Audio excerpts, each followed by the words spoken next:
The Grand Canyon has long been a source of wonder and awe, but what if we told you that something was recently discovered there that shook the entire industry to its core? Prepare to be shocked as we uncover the jaw-dropping secrets that have been hidden deep within the Grand Canyon for centuries and in today's video. Chapter: Geography. The spectacular natural wonder, the Grand Canyon, may be found in northern Arizona in the U.S.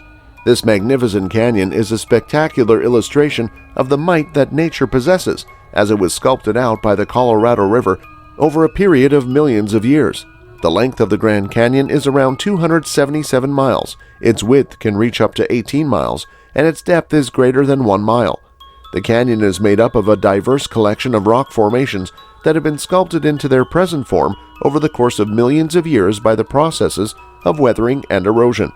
The most stunning vistas of the Grand Canyon can be seen on the south rim, which is why it is the most popular spot for tourists to visit when they come to the park. The viewpoint allows tourists to not only take in the breathtaking scenery, but also see the stratified rock formations, which range in color from the dark Vishnu schist at the base to the lighter limestone at the summit. Another popular destination for tourists is the North Rim, which is less developed and more secluded than the South Rim. With its lower temperatures, more verdant trees, and greater elevation, it provides a fresh viewpoint of the canyon. The Grand Canyon is also home to a wide variety of flora and fauna, such as the California condor, elk, bighorn sheep, and a number of different species of cactus. The park extends over a total area of more than 1.2 million acres and includes a portion of both the Coconino and Kaibab National Forests. The Grand Canyon is a beautiful natural wonder that provides tourists with a once-in-a-lifetime opportunity to learn about the geology, history, and ecology of a magnificent region. Chapter: Discovery of Ancient Human Remains.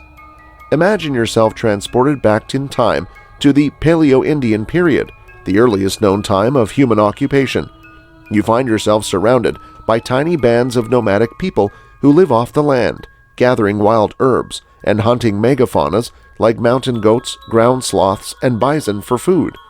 As you explore, you come across only one known Paleo-Indian site in the southwest, located within the Grand Canyon. This site is incredibly rare, but it gives us a glimpse into the lives of these ancient people. Fast forward a few thousand years to the Archaic period, and you see the descendants of the Paleo-Indians adapting to changes in the environment. As the environment expands, so too do their hunting tactics, and they begin to migrate seasonally across the landscape to acquire seasonal supplies across the broad territory. Tools like atlatls for launching darts and chipped stone tools are added to their toolkits. Archaeological sites are scattered across the Grand Canyon, consisting of temporary camps, rock art panels, caves, rock shelters, hearths or fire pits, grinding and processing tools, projectile points, flake debitage, and the remains of animals and plants. Fast forward again to the year 3500 BP, and you see the beginnings of horticultural experimentation for sustenance purposes in the southwest. Maize, beans, and squash are cultivated in areas where seasonal flooding allowed for the germination and growth of cultivated plants, while horticultural subsistence strategies still rely heavily on hunting and gathering local resources. As you continue to observe, you see a more sedentary lifestyle developing, leading to the development of storage cists and granaries around the year 500 AD. Earthenware is first produced during this time, and villages begin to form. Circular pit houses start appearing in small groups, indicating the beginning of village life around the year 500 AD. This is the time when pottery first appears, often grayware with black painted motifs. These vocations have been linked to the Coconino peoples in the eastern portion of the Grand Canyon. So there you have it, a brief but engaging journey through the history of human occupation in the Grand Canyon. From the Paleo-Indian period to the formative period, we have witnessed the incredible adaptability and resourcefulness of our ancient ancestors. Chapter: Discovery by a Teenager. According to the park safety manager, the National Park Service kept 3 buckets full of extremely radioactive uranium in the visitor area of the Grand Canyon Museum for nearly 2 decades. The buckets were filled to the brim with uranium. According to Elston Swede Stevenson, a manager who sent a rogue email to all Park Service employees earlier this month, the 5-gallon buckets were located near the taxidermy exhibit, and one of the buckets was so full of uranium ore that it couldn't be sealed. AZ Central reported that Stevenson sent the email. The buckets were located near the taxidermy exhibit. Tour groups, which frequently included youngsters, would frequently stop near the taxidermy exhibit for demonstrations lasting up to half an hour at a time. Stevenson determined, with the help of guidelines established by the United States Nuclear Regulatory Commission, that children might have been exposed to quantities of radiation that were higher than the government safety standards within 3 seconds. Humans may have been exposed to potentially lethal levels in less than a quarter of a minute. According to Stevenson, 3 buckets containing uranium were transferred from a basement in the Grand Canyon Park headquarters to the Grand Canyon Museum when it opened in 2000. The purpose of this transfer is unknown. When the hobbyist teenage son of a park staffer brought a Geiger counter into the taxidermy collection area in March of 2018, the buckets were found by mistake for the first time. After the discovery, workers relocated the buckets to a different section of the museum. However, they were not removed from the premises until June 18, 2018.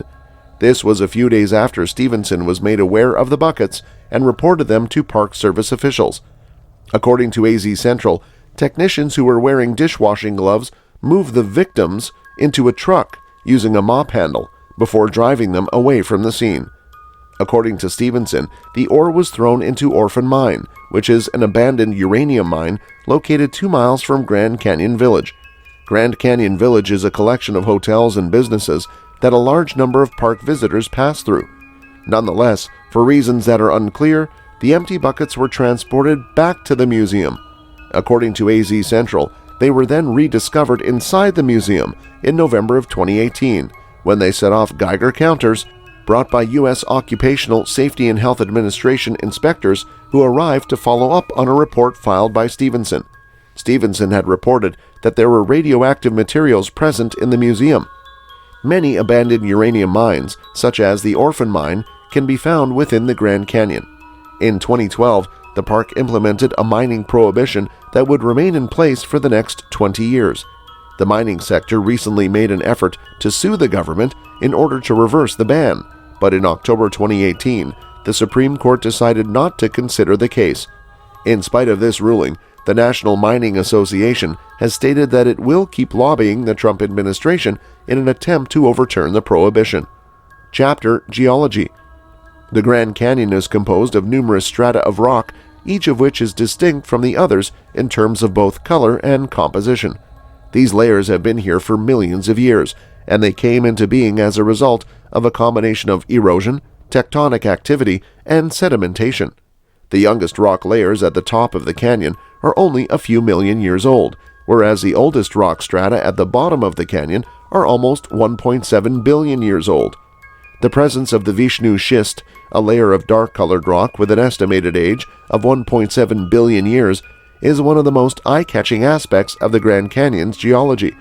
This layer is estimated to have formed approximately 1.7 billion years ago. This rock layer is only visible in a few locations within the canyon, yet it reveals important information about the history of the planet over time. A process referred to as diagenesis is responsible for the formation of the Grand Canyon's distinctively colored rock layers. These layers may be seen throughout the canyon. Sandstone, limestone, and shale are all examples of rocks that can be formed when sediment is subjected to this process, which entails the gradual hardening and compression of sediment over the course of time. The Grand Canyon is home to a multitude of geological characteristics in addition to the rock layers themselves. These geological features include fault lines, caverns, and natural springs. The Bright Angel Fault is a large fault line that runs through the canyon and is responsible for some of the dramatic fluctuations in elevation along the canyon walls. This fault line is one of the most recognized features, as it is one of the most prominent fault lines in the world. The geology of the Grand Canyon is, in general, a tribute to the enormous strength of the natural world and offers a one-of-a-kind insight into the history of the Earth. The Grand Canyon is guaranteed to create a lasting effect on anybody, regardless of whether they are interested in geology or simply admire the natural beauty of the world around them. Chapter: Grand Canyon Fatalities. Between the mid-1800s and 2015, there have been approximately 770 deaths.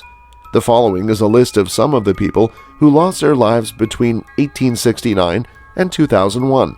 53 of the deaths were the result of falls. 65 were attributable to environmental causes, such as heat stroke, cardiac arrest, dehydration, and hypothermia. 7 of the deaths were the result of being caught in flash floods. 79 of the deaths were the result of being drowned in the Colorado River. 242 of the deaths were the result of airplane and helicopter crashes. 25 of the deaths were the result of freak errors and accidents, such as lightning strikes and rock falls, and 23 of the deaths were the result. The Grand Canyon was the same location where the deadliest commercial aviation tragedy happened in 1956.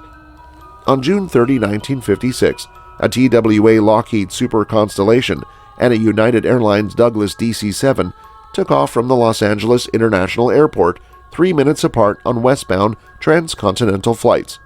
The two propeller-driven airliners collided over the canyon about 90 minutes later when both were operating in unmonitored airspace. Both planes crashed onto the canyon's eastern rim near the confluence of the Colorado and Little Colorado Rivers on Temple and Chuar Butts. All 128 passengers and crew members on both flights were killed in the crash. Thanks for watching. If you enjoyed this video, please leave a like and subscribe for more. Don't forget to hit the notification bell so you never miss a video. See you at the next one.